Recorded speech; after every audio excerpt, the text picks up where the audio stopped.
I knew from 2020 that something very, very dark was emerging from the land, beneath the land, right? I remember very clearly late 2019, I was sitting at home and suddenly I got this overwhelming feeling and almost like flashes of this massive monster rising from beneath the land. And it was very dark and very poisonous, but it was coming up. And of course, from 2020, that's when everything kind of kicked off. And I knew from 2020 that it was so important to defend the island, to defend its history and its heritage. I will also say that with Donald Trump, since 2016, the first time I ever saw him, ever, was on TV. And I felt this joy. That's what I felt. And I knew from then, this is the disruptor who is going to tackle those forces.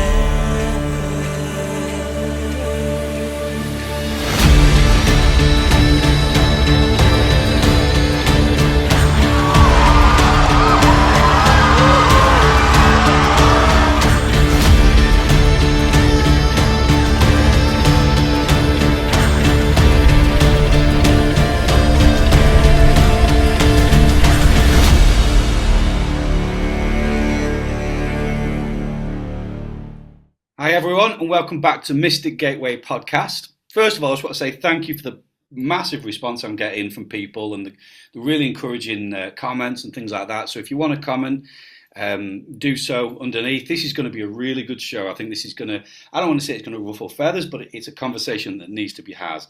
I have a guest on today, Sarah Antoinette. Did I say that right? You did, yes. Excellent. Now, Sarah Antoinette. Now, I've never done this before, so usually the guests I've had up until now, I kind of know who they are. I've done stuff with them in the past. I think it was last week one of your posts came up on my Facebook. I was like, who is this? Like, this is brilliant. And then I went through all your content. I was like, you were just hitting point after point after point. That I'm like, yes, this is perfect. So I want to start with that post. I did share it on my Facebook, but just in case people haven't seen it, I'm going to read it out. Okay. You said this, you said, there are real fears across Britain today about this land becoming an Islamic state. I'm going to explain why that isn't going to happen. Every land carries a soul. In Britain's soul, Christianity is deeply embedded. It has been woven into its conscience, language, time, architecture, and understanding of mercy and suffering. The soul of Britain is a very old vessel with its own spiritual grammar. It's a land where everyone is free to believe what they choose because this is at the heart of its consciousness. Christ, the individual, not the religion, embodied all qualities of a soul in its pure state. One of those qualities is freedom of expression. In this respect, Christianity is not a religion, but an expression of the soul. Over the last 50 years, Christianity has experienced a dramatic decline. Not only this, but the people of Britain have gone through a sharp disconnection with the soul of the land, a disconnect from its values and from the land itself. This disconnect has opened up a vacuum. There is a gap in the market, so to speak. So when a foreign belief system appears, there's already a vacuum for it to fill. Islam carries totality, discipline, law, and gravity. When it settles, it eventually fills the entire field because that is now the nature of its existence. For a spiritually hollow society, it naturally exerts a strong pull. People are witnessing the spread of Islam, and they're frightened. What they're not taking into account is the spiritual makeup of the land itself. Energy like that doesn't just disappear. It re-emerges when it senses the imbalance has become too great. This is why we're now witnessing a resurgence in Christianity, mainly among young people. Church attendance and biblical interest has dramatically surged and will continue to. Not because of a conscious desire to stop Islam, but because it's the land acting through them. It is a revival, not a crusade. There does not have to be a war with Islam. It is a quiet, almost shy resurgence which will naturally unfold and bring the island back into balance. Aggressive attempts to force Christianity onto people, particularly when they are politically motivated, won't work. The island is returning to its true self. This does not mean everyone will convert to Christianity. It means that the values of Christ will return. Christianity is not rising against Islam because it doesn't have to. It's rising so that Islam does not become the default metaphysical container. Nor is it about removing Muslims. This in itself works against the essence of what Christianity truly is, which is fairness and tolerance. It's about preventing displacement at the level of the soul. The resurgence will continue. You'll see it become more prominent over time. This is why Britain will never become a nation of Islam. It isn't in the soul of the land. Nothing can override Britain's soul. To think otherwise is simply human ego. Wow, I just thought that was an absolutely superb post. So I had to get in touch and we're like, right, let's talk. So I've introduced you with that amazing post. So why don't you give a brief sort of description, who you are, what you're about, and where you've come from. It's a little bit about yourself. Yeah, sure. So I'm originally from London. Mm-hmm. And I am a writer. Professionally, I'm a writer. But of course, I do a lot of social media writing as well. In fact, sometimes it does feel like that is a full-time thing. Yeah, tell me about it. Yeah. Yeah, like the post you read out. This is one of many, many posts that I write, and I'm always, whenever I write a post, well, I would say about 99% of the time, I'm always coming from my soul all the time. And I just use my writing and then obviously my intellect in order to push that message, whatever's coming out. And that message about Islam overtaking Britain and this island becoming an Islamic state, it's not going to happen. It isn't going to happen. But I can understand why people think that it will. I can definitely see why. So that's pretty much about me. I didn't really tell you much about me, but no, that's fine. That's fine. I just love to have a conversation because I think, like you said, something's happening in Britain right now. So my background, again, we've never spoken even off the camera before, really. So my background is I was Christian background, very churched. Around 2016, had like this kind of awakening experience, the greater cosmic story, got into the cosmology, ufology, all this kind of stuff. I never left my relationship with Christ, but it expanded like massively, and I've been on this journey sort of for the past 10 years now. So coming from that place, even when I was younger, there was this fear of this invasion of a foreign culture, foreign faces, things like this.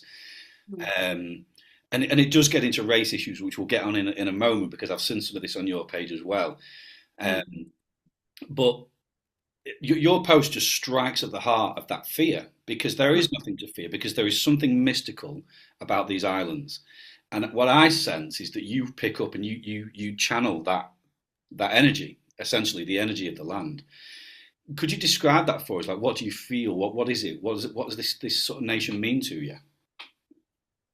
So ever since I was very young, I have always felt, let's say, very patriotic, right? That's the term I would use, generally speaking.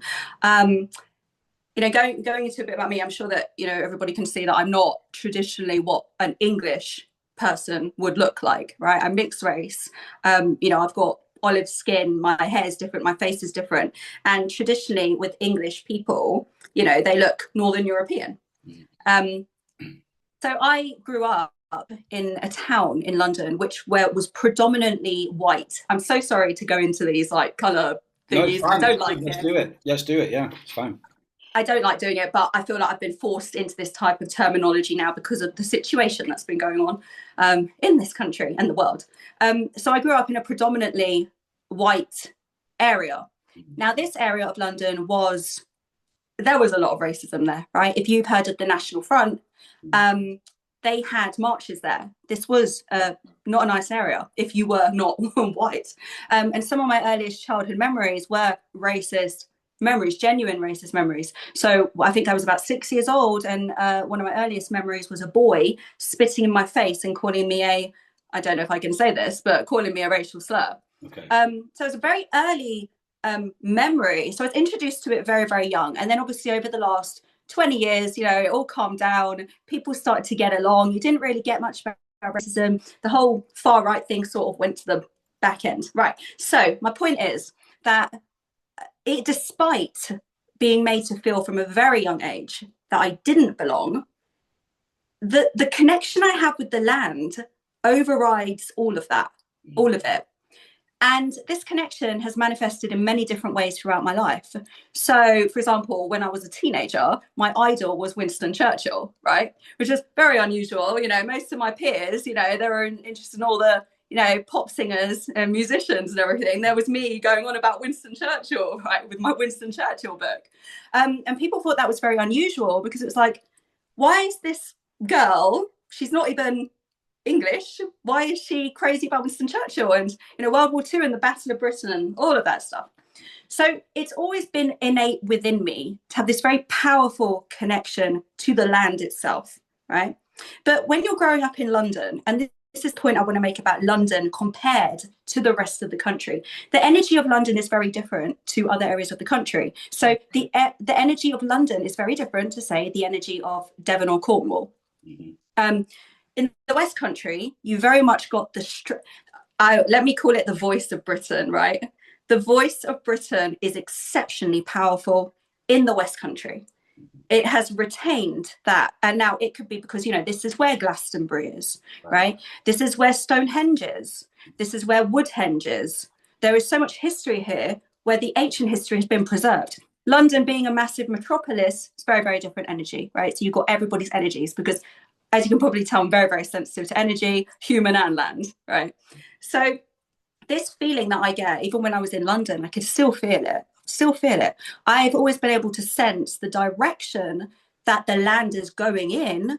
But not only that, I've been able to identify threats. So an ex-partner of mine used to tell me that it was like I had a radar where I could sense that's a threat to Britain, that's a threat to Britain, this is a threat and that. And I could also sense the energetic undercurrent of the land and what it's trying to say. And that feeling goes through, I would say, through my soul, and then it expresses itself in the written word or speaking. So it's like a current. It is some kind of energetic current that sort of runs through me. And I would say, you know, like I said, this is manifested in many different ways. From 2020 to 2025, I knew from 2020 that something very, very dark was emerging from the land, beneath the land, right? I remember very clearly, late 2019, I was sitting at home and suddenly I got this overwhelming feeling and almost like flashes of this massive monster rising from beneath the land. And it was very dark and very poisonous, but it was coming up. And of course, from 2020, that's when everything kind of kicked off. And I knew from 2020 that it was so important to defend the island, to defend its history and its heritage, and also to defend, not to defend, but to promote unity between people, regardless of colour, ethnic background or religion. I knew that. I'd always been doing that. I did a lot of that for the 2020 to 2025.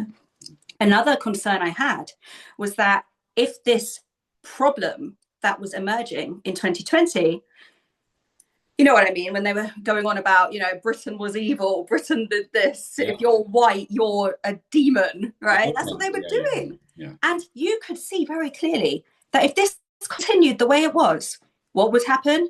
The other side of the spectrum, the other extremists on the other sides, the ones we call the real far right, who I have that experience with, unlike many who were calling people far right, they don't have that experience that I had when I was little.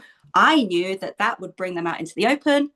And now here we are in 2026, and exactly what I thought would happen has happened. It has now happened without a shadow of a doubt. So the land is the land is guiding me, right?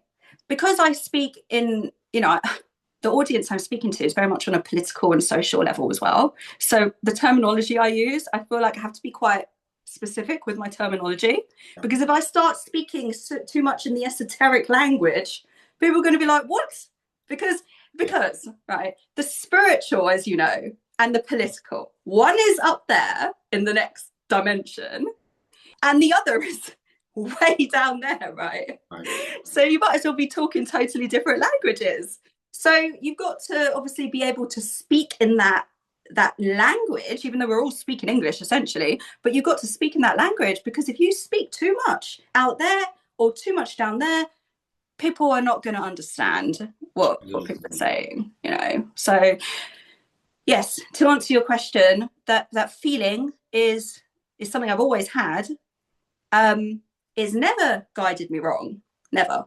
And I have obviously, to my mind, you know, on a more esoteric level, been put into this position specifically to relay these messages to people out there, right? And you know what they say, right? They like to shoot the messenger. Well, they do. Yeah, I've seen some of the things you face online, and it's a difficult one because it's blatant. Because here up in the north, I don't know. Again, you're from London, so it's the same there. There has been this culture clash, and what I say is we have to understand that this is socially engineered. Yes. They want the clash. They want to raise up the far right. They want to trigger the far right. They want to make. They've basically promoted for the last 20 years what we deem as the far left, woke, whatever you want to call it. Yeah. And these crazy ideologies that came from there. And then now they're stoking the fires of the so-called far right and things. And people are it's like this social incohesion that they're always trying to create. Now, how do you think kind of like the spirit of the land, the energy of the land is going to bring unity and healing to this? So it's going to have to happen on several different layers. So it's got to happen, of course, on the spiritual level, but it's got to happen on the political level as well. And essentially, the most important message, which the land is saying needs to get out there, is that everybody has got to bypass the labels. Everybody's got to bypass the appearance, right? So if people look at me, don't look at my face, don't look at my appearance, just look at my character and look at my values. Look at what I stand for. Am I an enemy of this land? Do I want to see it harmed? Or do I want to protect it and make sure it thrives? And that's the most essential message that the land wants to get out there, right?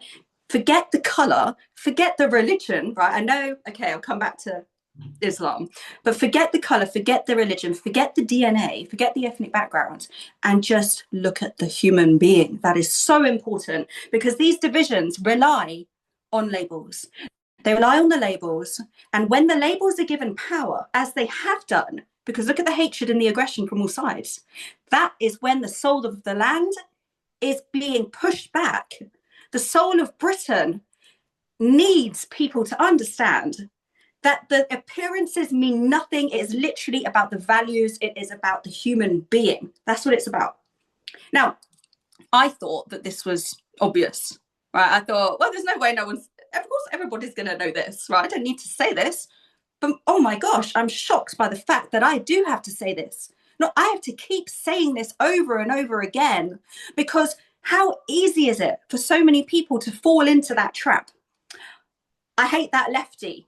You're a far right racist. That's Islamic terrorist. Mm-hmm. That's right. You know, it's endless. It's endless. So the reminder is always stop it. Just stop.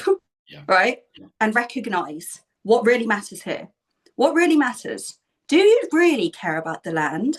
Do you? Or do you care about your own personal beliefs? Because there's a big difference. Correct. Yeah. And that is what people don't make the distinction between.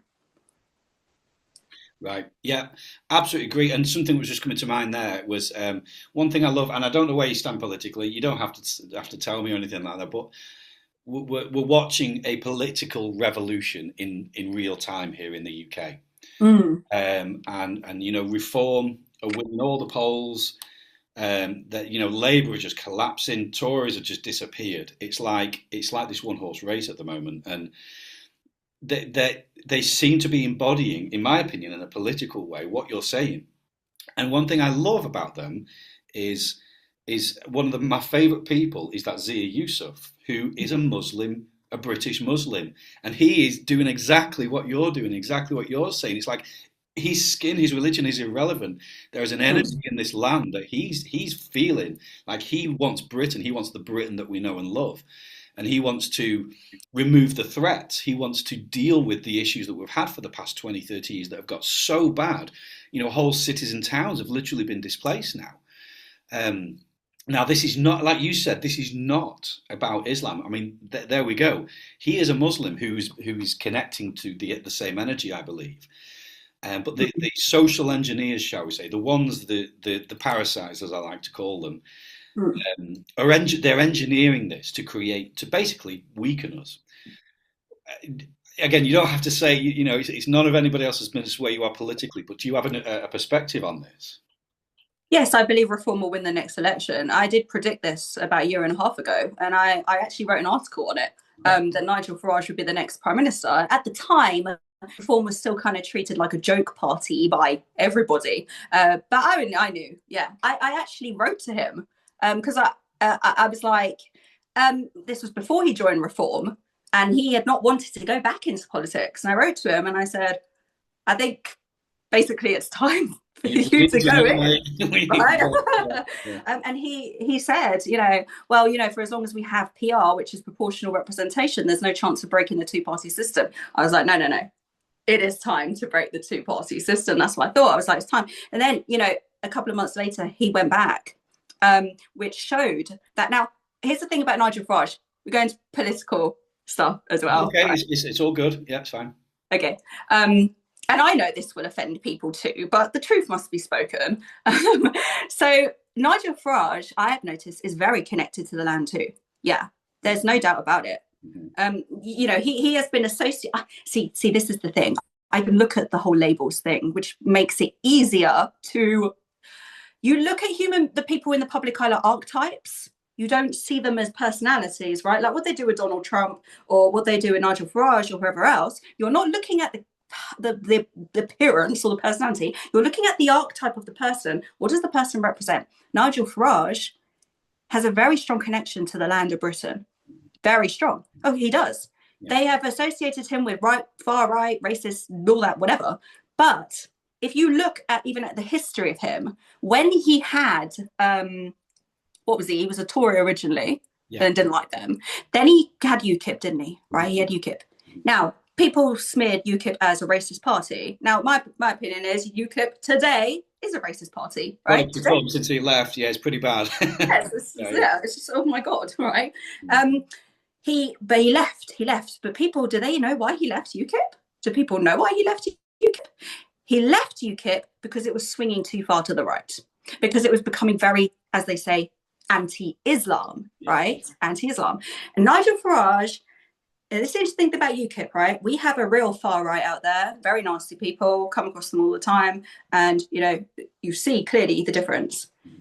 The real far right, this is why Reform is so important. If Reform wasn't there, with all the anger and hatred going on in society today, there's a vacuum, there's a gap, and that far right, the real far right, they'd fill that gap. Very similar to what you had with the Nazis in 1930s Germany. Hitler was the only option, right? But what do we have with Reform? We've got something blocking the real far right and a place for people who are disgruntled but not racist to go to, right? And he did the same thing with UKIP, He did the same thing. He blocked the BNP from getting to power. He's doing, again, the same thing with Reform. What do the media do? What do the radical left, whatever they do? They call him a racist. How can he be? Like you said, he's got Zia Yusuf in the party. He's got Layla Cunningham, who's also a Muslim woman who is running for London mayor. Yep. He's got a bunch of Tories who are now defecting, and even more Tories will be defecting. He's got people of all different backgrounds in that party, but they're still calling him a far-right racist. And I say to these people, if you want to find out what far-right racism is, go onto my page and I highlight it all the time, right? There's a difference, but I don't know. There's some kind of bizarre programming going on in the brain, because no matter what you say, no matter how much evidence you present, it doesn't make a difference. So that is another truth. Another slicing through the lies with that truth is so important. Reform will win the next election unless there is some kind of miracle miracle, they should win that election, and Farage should be prime minister. Then I feel there will be balance, but not balance as in everything's going to be okay. There's a lot more to come. There's a lot more hostility. There's a lot more division. It's not going down anytime soon. It's rising, and you feel it in the land. You feel it in the energy in the air. You can see it in people, not just online but offline as well. So yeah, sorry to go off on one, but there's that element of just stop focusing on color, religion, all that, and media, of course, mainstream media, but also social media. I consider now to be just as dangerous as mainstream media. I consider the two to be just as bad as each other now. Not before, right? But mainstream and alternative media. A lot of the alternative media now are doing the exact same thing that mainstream media did before, right? Your viewers in the United States who believe that Islam is basically taking over and that we are practically an Islamic state right now, right? I've seen the same comments on my wall. I've seen them say, but aren't you a Muslim country? Or you got to kick out all the Muslims. This is not the reality of what is happening.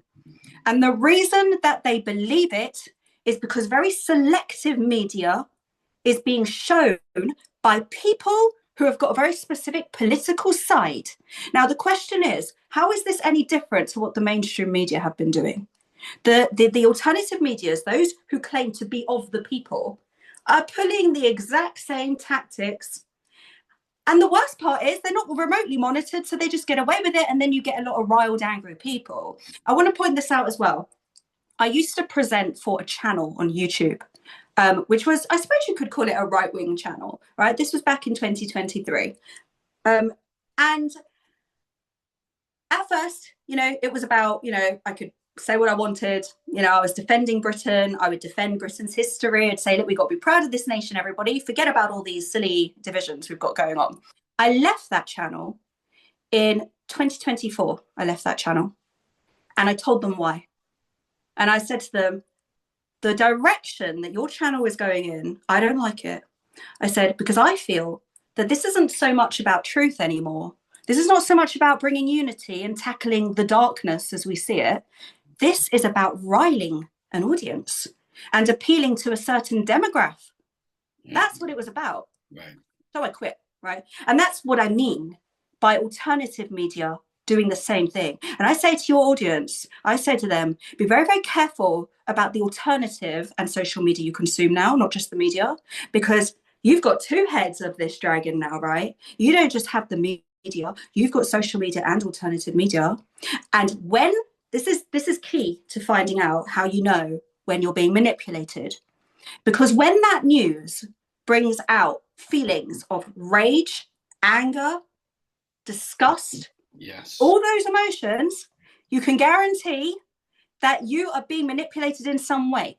That is not to say that these things are not happening, but it is to say that if they're only focusing on that one thing, then you can guarantee that there's an agenda behind that media and they want you to feel and believe a certain way. So I can tell you, sitting here from Britain itself, this is not an Islamic state. We are not overrun by Muslims. There are pockets of the nation where you have large Muslim communities, right? You do. And yes, there are Muslims out there who've got very radical views. And yes, it is true, as I said in my post, that Islam moves. When Islam settles itself somewhere, by the nature of its existence, it will expand because that is its nature, right? So I see the fear. Yeah, I understand it. But I'm pointing out, as I said in the post, that the soul of the land is a lot more powerful than any ideology. The soul of the land will not allow it to happen. And that is why you are starting to see a rise in Christianity. But what it actually is a rise in Christ consciousness. Correct. That is what it really is. I love that. That's brilliant. Yeah, I'm all about that stuff. I talk a lot about it because obviously I kind of left institutional religion. And as I said, I actually found more of Christ outside of that world than inside it, I totally agree. I think on the surface, in the sort of the 3D, I guess you would call it, it does look like a I remember back in the church days, there'd be words of like, prayers for Britain and bringing them back to Christianity and all this sort of stuff. They will see that this as an answer to their prayers, but it is way bigger than just people attending church and being a nice, happy family and, whatever. We always associate kind of like post-war era Britain, don't we, as kind of like the pinnacle of British society, but this is way deeper. This is a new consciousness that's coming through, and I've seen this recently. There is a new consciousness, and this isn't just Britain; it's the world. Yeah. But I'm aiming this at Britain because, like, the stir that is happening politically and happening sort of socially, like you say, woke is dead, but now what? Now what? If we don't, like you said, if we don't step up with actual truth. I'll be honest with you, one of the reasons why I started this podcast, because it's only like a couple of months old, is because I was told explicitly we need authentic, real voices now. So I started it. I mean, I've done shows elsewhere for many years, but I needed to start my own. So I just think that this is a new consciousness that's rising, and it's like, what we're going to do with it, because we can't allow what I call the powers that were to manipulate this and turn it into something negative. What does that mean to you, and how would you sort of say we avoid doing that? Well, I mean, first of all, I agree with so much of what you just said. Yes, this has all been engineered, it's all been manipulated. And of course, the end game is to ensure complete control over humanity itself, right? Right. So I feel this is where we move more into the spiritual side of things. Which is good. We love the weird. We love the weird here. It's great. We can go there. Good. So yes, on that level, okay. Now I have written about this more. Last year I went through some very interesting times, trust me. I was like, the stuff that was happening to me, I was like, whoa. But last year I was pointing out very specifically that there are dark forces behind the scenes who are intent on controlling us, as they have done for so long. Right, they're so long they've been doing it, and they've been doing it in various different ways. They infiltrate different governments, institutions, people. It's very easy for them to find certain human beings who are willing to do their bidding, because there are people out there who, I'm sorry to say, their soul is either not present or it's been pushed back so badly by the world that it's no longer functioning. That's the reality. So that darkness, which is intent on keeping us divided. They were used in the past, they might use class, right? The class system. Or today they use race, mass migration, right? All these things that are bothering people. It's all been orchestrated, most definitely. And the message, the repetitive message that I as well have been saying to people the last year in particular has been, do not fall for it. Don't fall for it. Right? Some have not. That's true. But there's an amount who have. Right? There's an amount who have. So we've reached the point now where these divisions are going to blow up. They're going to blow up, which is what we were all concerned about in the first place. But the people who know have got to maintain that line, right? They've got to hold that line. And that line is so fragile right now. Being balanced and grounded, how do people stop this? Well, one of the most important things to do is that people have really got to focus on themselves, right? Because if you know that this is what's going on, the worst thing you can do is get so swept up in all the political stuff that you end up sort of collapsing mentally and emotionally. It's happening a lot. It's going to happen to a lot of people. So holding that line and maintaining that inner balance, looking after yourself, is super important, because you can't really be a very good messenger or vessel if you're not happy within yourself. That's super important. But constantly, like properly bringing the manipulation to the surface, which is what your podcast is doing, right? It's what my posts do. It's when you are just stating the truth, not necessarily fighting, but stating the truth is enough, because all it takes is awareness. That's it. These forces can be ruined by one thing: awareness. Correct. Because they operate on manipulation. And as soon as you become aware that you're being manipulated, what happens? The spell breaks. Right. That's what happens. So it's all about awareness.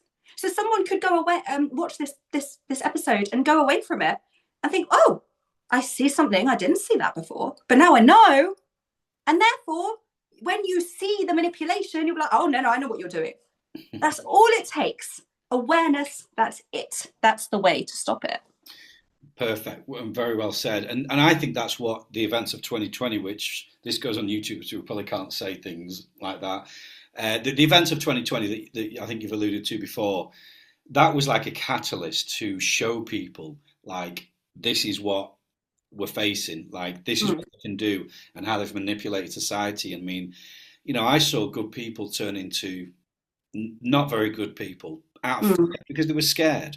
Yes. And I think that the whole world can see that now. I think those people who kind of caved into that are kind of like blissfully ignoring it. But it's that was like a demarcation point in our history, I believe. But before we get on to where I want to take this, I just want to hone in. So for me personally, I like you, I've always resonated with the frequency of this island of Britain. There is a history here which is so rich, and it's so powerful. There is, we still have castles, from way back we can go and visit. For me personally, I've always resonated very, very deeply with the old Celtic mystics. And I don't know if you've ever read up on those. Saint Columba, Saint Cuthbert of Lindisfarne, and all these saints. These were men who, and women. There was women too. I forgot the name of one. That's bad, isn't it? Bridget, Saint Bridget, as well. These are men and women who found like this eternal higher consciousness, and they were the most powerful people on this island, to the point where kings would come to them for a blessing. They would literally. There's a stone in Scotland. I forgot what it's called now. I don't know if you've heard of it. There's a stone in Scotland where the king would come and put his knee on, or kneel before these monks, these Celtic saints, to receive the blessing, because they knew they couldn't go to war, they couldn't do what they had to do without this blessing. And what I feel very, very strongly, and what I think, this is my perspective, please correct me if you don't see it like this, I see you as tapping into is that level of consciousness, that energy is returning, or should I say our awareness of that energy that is unique to this island is returning. And I believe every country, every nation, or every area has a unique energy and frequency, but there's something about this that you're connecting with. And does that make sense to you, what I've just said? Yes, it does. And I'm very pleased you said it. Good. I am very pleased you said it. It makes a lot of sense to me. This is a very, very ancient land. Yes. Very to some degree.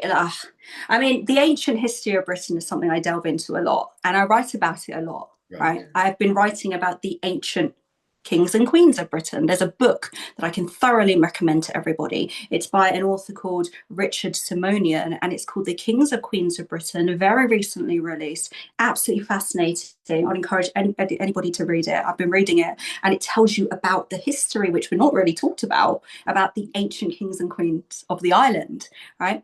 And so, we had all those legends of King Arthur, and they said, oh, it's all a myth, it's all a myth.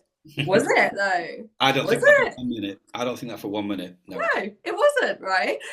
Geoffrey of Monmouth, the great scholar, right?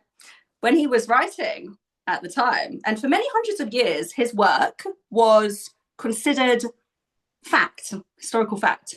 Then he was smeared. He was smeared by subsequent scholars by the Roman Catholic Church, right? And there was all this smearing, and it was all about, oh no, that's all mythos and legend, everybody. It's not real. But now the truth is coming to the surface, and you can feel it in the land. Yeah, the land's spirit is literally rising. That energy you're speaking of is affecting. It affects those who are already connected to the land, right? Like yourself, like me, like people already connected to the land. It is not exclusive to your color or religion, Yeah. as you know. But not even if you were born here or not, right? So this is why a soul is not, restricted by appearance or migration status, right? A soul is either resonates with the land soul or it doesn't. Yeah. So people are now connecting on that level. Some are not, because they don't resonate with the soul of the land.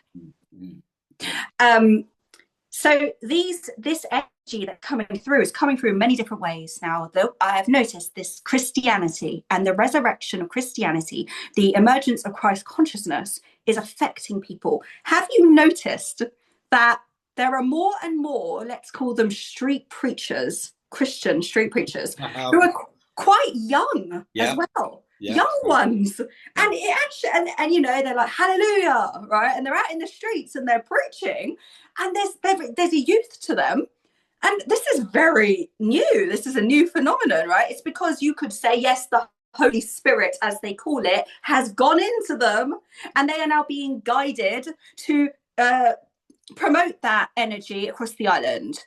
Right now, there is Christianity essentially is a religion, right?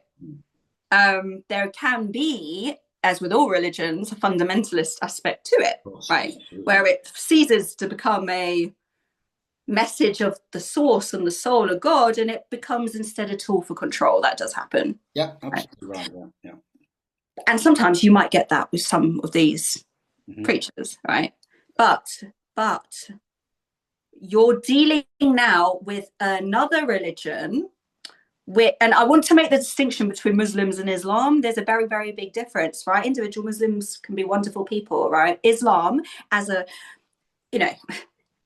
when Islam moves as a political force, that's when it's a problem. And we're seeing that in Iran, right? We've seen it in Iran. We've seen what happens when Islam moves as a political force and it fixes its religion as a law. It's barbaric, right? It is, yeah. So the fear is that not of Islam, the religion, but Islam as a political movement. That is what people are afraid of. So the solution for many is just get rid of all the Muslims, right? That's not the way. That is not nonsense. That is not in line with the higher consciousness either, right? This never has been the way to target in, because the higher consciousness, it focuses on the individual soul. It does not focus on clusters of human beings and then restricts them and labels them in the same way that the Nazis did to the Jews in the 1930s. Right. It doesn't work like that. Yeah. So when they're banging on about, let's get rid of them all, it's absolute nonsense. And as you've already said yourself, you've got Zia Yusuf, who is a reform, very patriotic man. He's had horrific abuse from people online, because he's not white and because he's a Muslim. Gosh, right? You think I get it bad? Yeah, as a mixed race woman, what's it like for him? Yeah, right. Yeah. So you do have that now, that Christ consciousness spreading. As I said, in some respects, it spreads into the preachers, but also it's spreading into people who are not affiliated with religion, right? I mean, I'm a Christian. I mean, I was baptized when I was a baby. I went to Catholic schools. I went to church every Sunday, right? But I am not exclusively, let's say, within Christianity. I have a wide range of beliefs and paths to go down. But it all comes from the same place, right? Whatever they call it, whether they call it Christ consciousness, source, God, enlightenment. Yes. Yeah. It's all the same thing. It's all coming from the same place. And the rules and regulations are secondary. Unfortunately, they do get put to the priority line first. Yeah. But it's all about just wading through the appearance and what's on the surface and getting down to what is beneath the surface. That's what it's about. Mm-hmm. And if you're doing this on a political level, or you're doing it on a spiritual level or religious level or an energetic level, it's all the same thing, right? And that is why these messages are so important. And that's why it's so important to cut through the noise, right? The biggest enemy, as I said to you before, it is the media, all the media. And the most important thing, if I can say anything about the most important thing to do right now, is to learn the art of discernment. That is so important right now, because with the acceleration of AI, you are going to find it a lot harder now to do what's real, what's not. Is that real? Oh, I'm seeing posts starting already. I'm seeing posts about Nigel Farage going over to hospitals with children who have cancer, who have written to him saying, "You're my hero, I want to meet you." And Nigel Farage goes over there, and people are believing this is real, and they're sharing it hundreds of times on social media. This is the reality of what is happening. Right.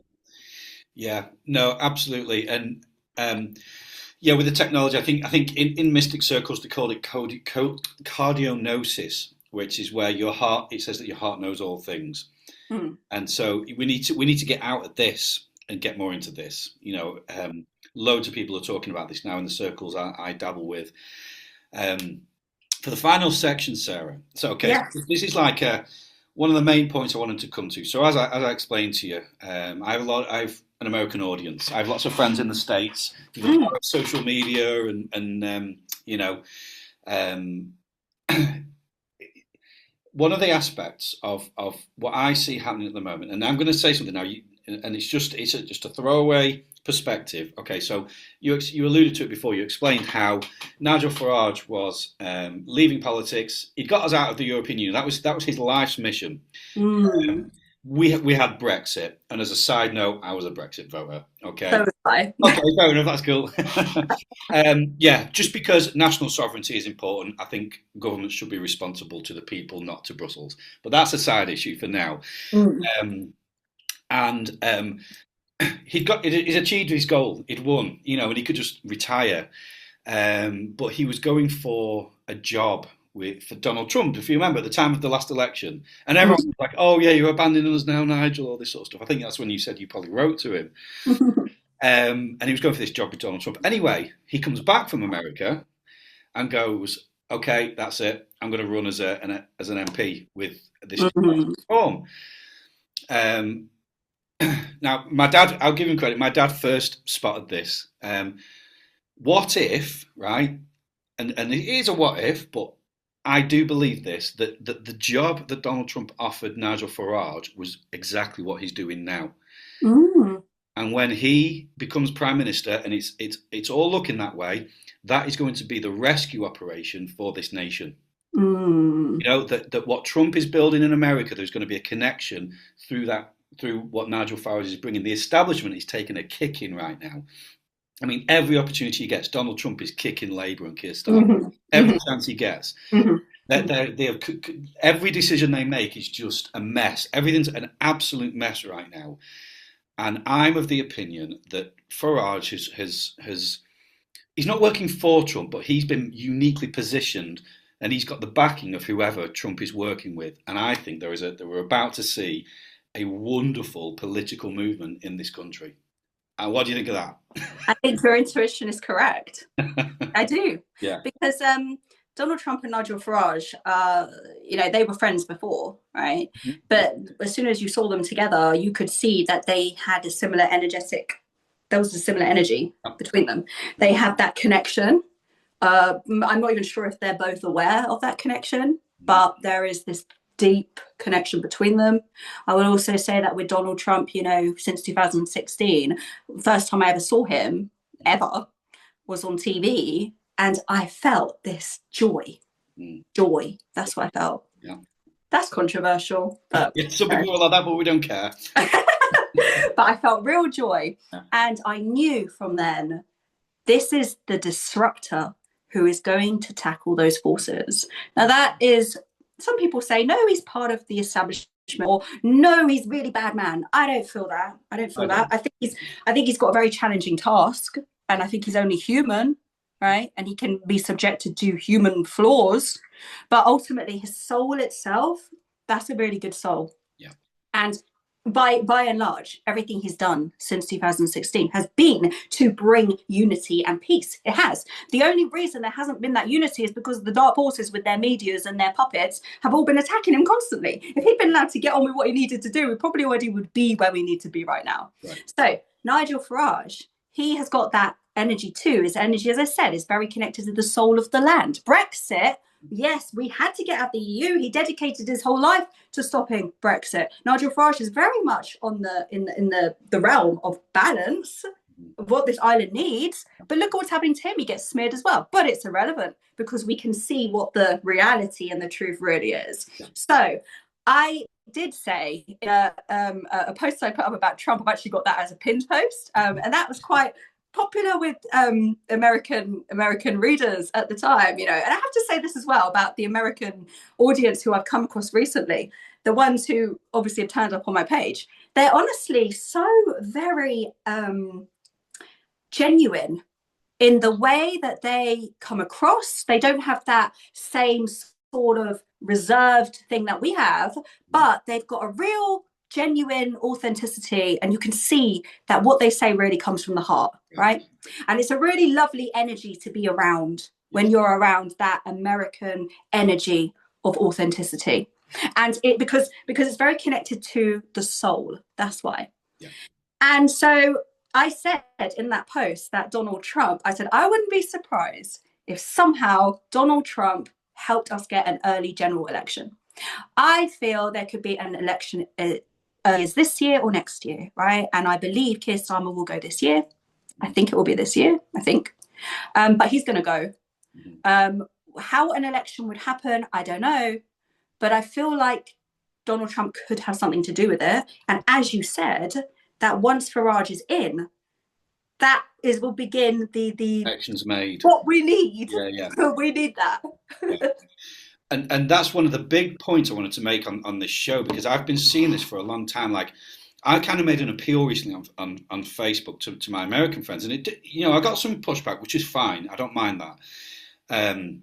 That, like, you know, the point I make is our ancient history is a lot of America's ancient history, because America was born out of Britain.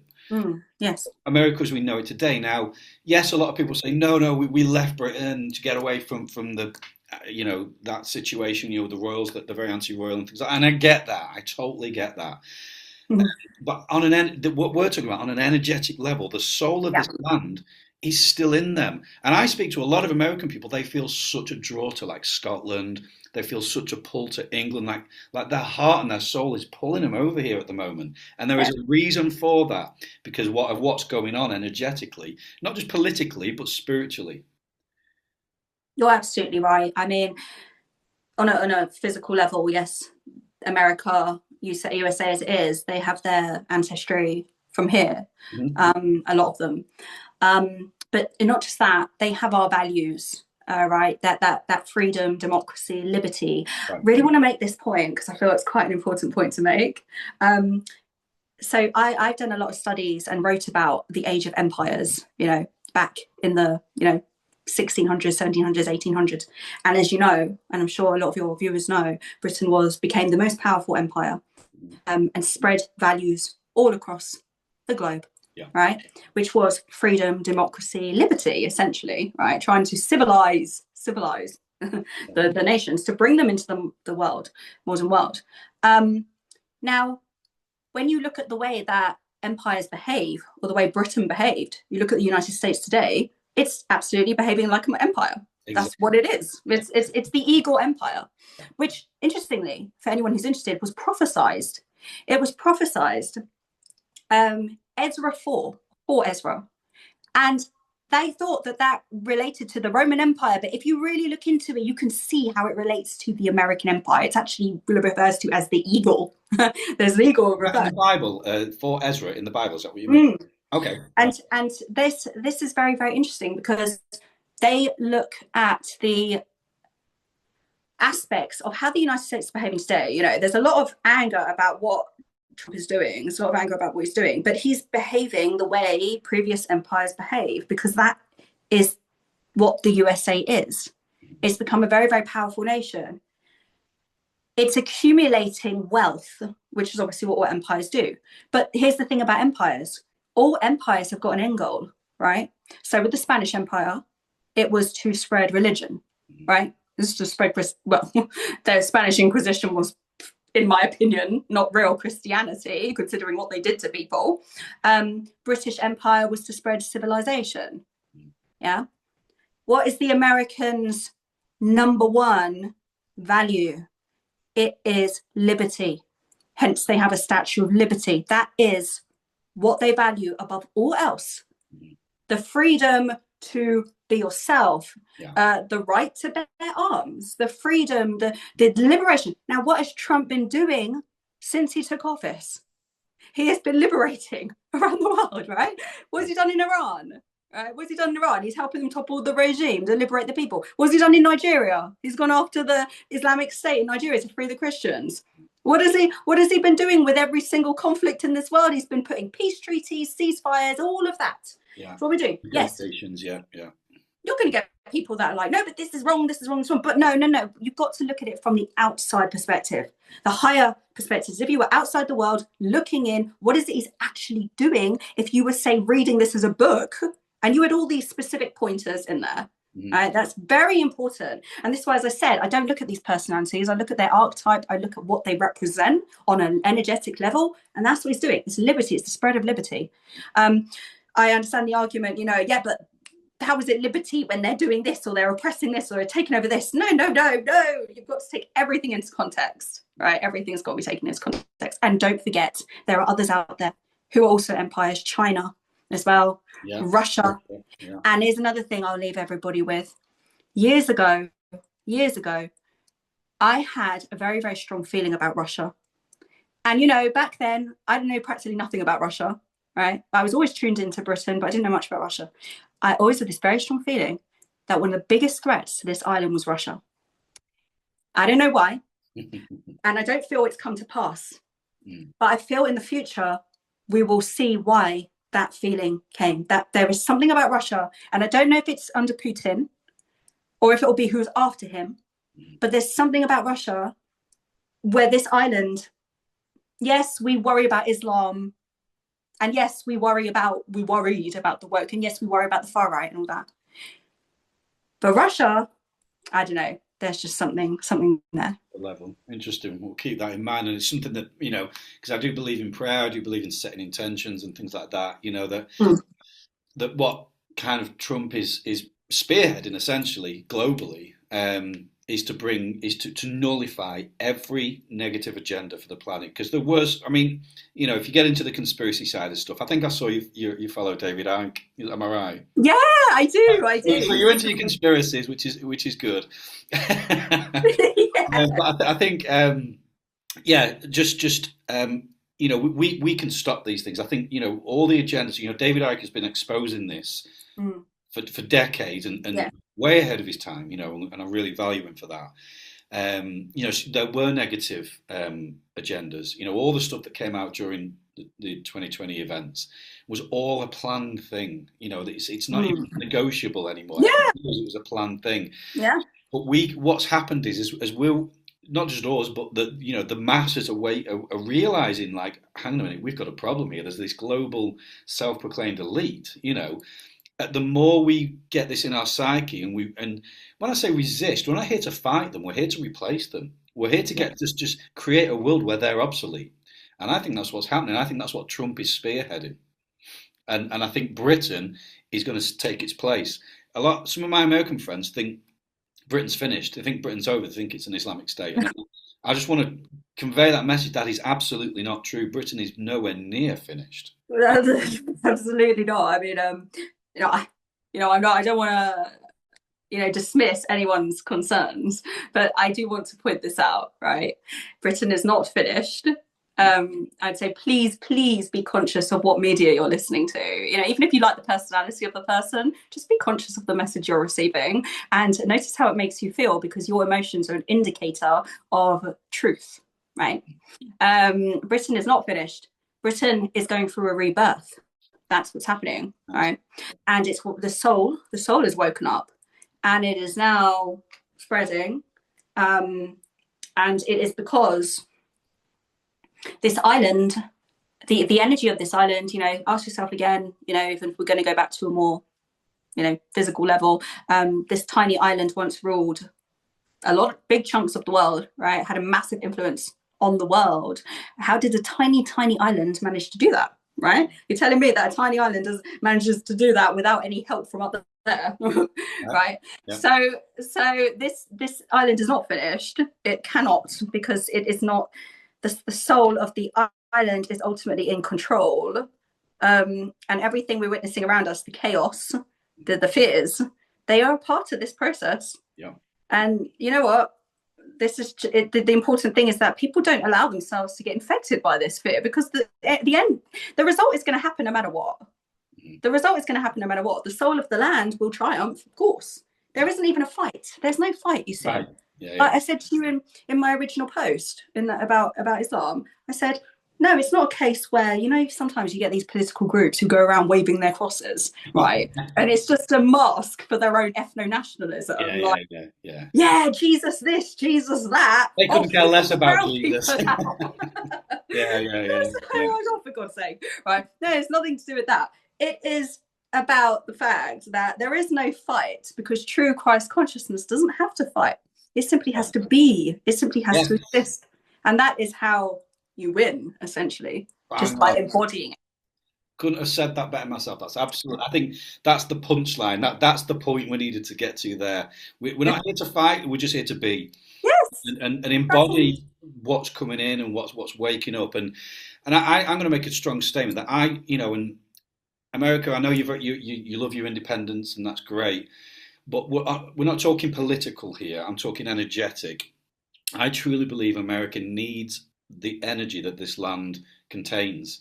And I think the soul of the people whose DNA is in this land ancestrally, they're going to start to feel it. They're going to start to feel what's happening in this land. And I think that's the reason why America's sights have been turned towards the UK. Elon Musk, Donald Trump. It's like there's this assault on the government. There's this assault on the horrendous things that are going on here politically, because they're basically, the sights of America have turned to the UK. I know we're strong allies. We always have been strong allies, but we've kind of got just whatever America says we do, whatever we do, America will help us. That's kind of the way it's been. There's never been this contention before, because I believe America are waiting, or that they're tapping into and provoking this energetic awakening. And that's why I think America needs us to get our act together. I truly believe that, you know? Yeah. Yes, you're correct. You're absolutely correct. And this is what is so important that we do. We've got to keep pushing that message. We must have unity, no matter what. Yeah. And how do we destroy the things that are standing in the way of unity? We drop the labels, right? Yeah. We've got to do it. It's the only way forward. And that energy, that's why, I say things about, say, the radical left, right? Or I talk about the far right, or I talk about the religious extremists. Why? Because every single one of them is responsible for what's going on. The media, I talk about them as well. Certain politicians, every single one I talk about is in charge of this division that we're witnessing. And the United States, you are absolutely right what you said, that the United States is connected to Britain on a very deep soul level. There is a bond there that cannot be broken by anyone's individual beliefs. Even if you don't like each other, the bond remains. Yeah. It's a family bond, you see. And in Britain, the amount of rage and hostility that is coming out, I actually see it as drawing poison from a wound. That's how I see it. That it has to happen before any healing can take place. Yeah. But at the end of that poison being drawn, who will be there standing? It will be the people who are saying, we need unity now. We need the unity. We've got to get it. We've got to get it. And this is why Trump and Farage have got that link, right? That's why Trump wants Starmer out, right? Trump is very connected to the soul as well. He's Scottish. Yes, he is. Scottish. I thought about putting this on Facebook. I'll leave it for now. But he is. There's a very unique reason why a Scotsman had to go and sort this mess out, because of what we're talking about here. Yeah, exactly. His ancestors are from Scotland, right? But the Scottish, it's very interesting. Please, when I mentioned that book to you by Richard Simonian, please read it, because he actually goes into the history of England, Scotland, and Wales, and how the rulers of the lands embodied the soul and the energy of it, right? So England, which was known as Logres, probably pronouncing that wrong, but it was about strategic, very mind-based. That was England, right? The ruler of England. Scotland, it was very bold, very brave, very in your face. We're going to get this done, everybody, right? That's the Scottish. The Welsh, there was a more intuitive, wise, gentle. It was where the Druids were very prominent, under this ruler. So this is what's so fascinating, is that over time, and as you know, this is not literally about literal DNA, it is about spiritual DNA, which is why someone who comes to the land and they assimilate, they become the soul of the land, right? So you can actually see in Trump that Scottishness, because he's got that bold, no, we're just going to do this. Hit them hard and hope, yeah, I love it. Yeah, no, that's. I'm glad we got to that point, because I think, like you said, because the media are spinning the UK in a certain way, they think all British are, anti-American or something, or we all agree with our government. The way I look at it is we're in our Biden years right now. When you look at America during the Biden years, it was laughable. It was a joke. But I think that had to happen for a very unique reason. Yes. We're in that era now, and so my whole thing is, don't kick us while we're down. Help us out. We are down right now, but we'll rise, and we are rising. Oh, we are rising. Absolutely. We just have to hold the line. Hold the line. Withstand the hate. Right. That's what I'm doing. I'm gonna just take the shots, right? Yeah. Every time I put my head above that wall, it's bang, bang, bang, bang, right? That's what's happening. But got to hold the line, because got to get to that place, and it will get worse before it gets better. But in regards to, it's very, very good that you're highlighting the connection between the land of the United States and the land of Britain, because I feel that the more people become aware of this connection and tap into that energy, the more they will see that bond, bond, because it's not just about us, it's not just about Britain, it's not just about the USA, it's about the world, it's about humanity, it's about freedom. The United States and the United Kingdom have always operated on the basis of freedom. And these two nations must continue that energetic structure of freedom against systems which are intent on control. It's so important. And people really, I would say to people, please don't pay too much attention to personalities or what they say or what you think about their past. Pay only attention to the archetype of the person and the energy that they are giving and what they represent. Not who they are, but what they represent. Right. Sarah, this has been absolutely wonderful. I think we've hit a lot of nails there, I think, that needed to be hit. And I'm super happy that you came on. Like you say, it was a bit of a risk, because like I say, you had no idea who I was or that I was doing anything like that. And it was just like, I'm just going to put it out there. Like that post impressed me so much, and all the stuff you were putting out. I was just like, let's get on and talk. And this has been absolutely amazing. I've loved every minute of it, and I hope people are encouraged. And the times these are the most exciting times to be alive. I believe that in my heart. Like we're here for a very unique reason, and we are. Let's not keep us divided on anything: race, religion, nationality. All that's in the world of energy. All that is irrelevant. And Yes. Where we're coming to now. So before we end it, have you got any final words? Anything else?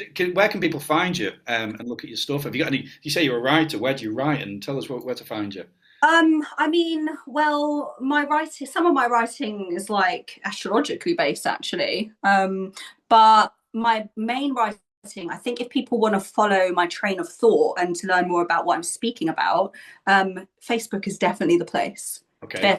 That's where most of my audience is. It can be a bit of a war zone at times, but you know what? No one has to get involved. You just can read what you're seeing. Yeah, don't get involved in the comment sections. I'm a very big believer in freedom of speech, but sometimes freedom of speech just turns into outright abuse. And we're reaching that stage where we're like, whoa, okay, hang on a minute. Healthy boundaries, yeah. Yeah, healthy boundaries. But yeah, Facebook is definitely the best place to find me.